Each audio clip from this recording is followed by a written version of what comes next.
The Republican lesson. How many times must a high ranking Republican official kowtow to extremists within their party before realizing that such now towing is a fool's errand? Kevin McCarthy learned that Tuesday when he became the first Speaker of the House booted from the post midterm vote through a House vote. McCarthy had ticked off enough far-right Republicans like Florida Congress member Matt Gaetz that they moved to vacate the chair, and no Democrat in the House ticked off with McCarthy for their own reasons was willing to save his hide. McCarthy becomes the latest casualty in the mega Republican Party's never-ending quest for ideological purity, a quest that demands servitude to Donald Trump and every mandate in the GOP platform, lest one be cast a traitor to the party. What did McCarthy do to garner the wrath of MAGA? He governed.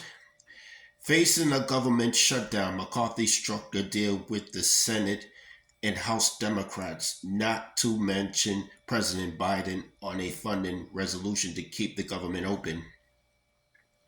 That triggered Gaetz and other Republican hardliners. They claimed they wanted separate votes on different budget items rather than one big funding bill, though it's clear they're ideologists who are not particularly interested in governing and working with Democrats anyway. The late Ed Koch had a saying for hardline ideologicals in government: if you agree with me on 9 of 12 issues, vote for me. If you agree with me on 12 of 12 issues, see a psychiatrist.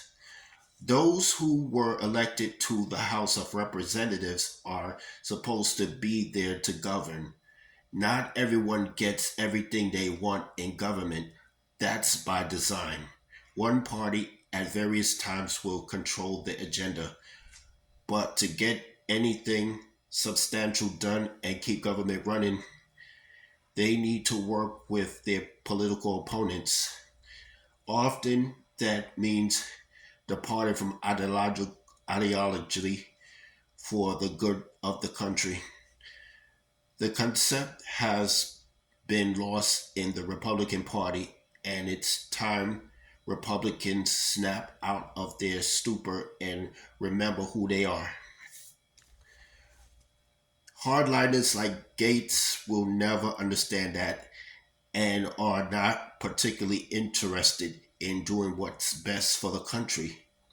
And Republicans who want to govern and accomplish actual good have to tell Gaetz and company to pipe down or step down.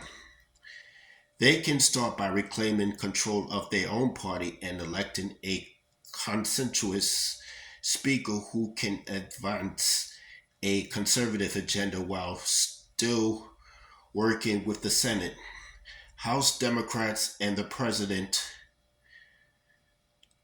If they need to work with Democrats to find that consensuous speaker, so be it.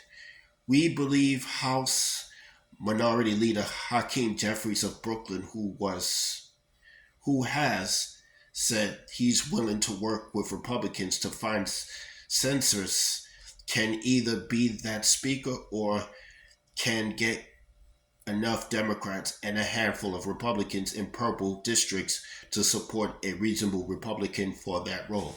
That's all I have to say for this video.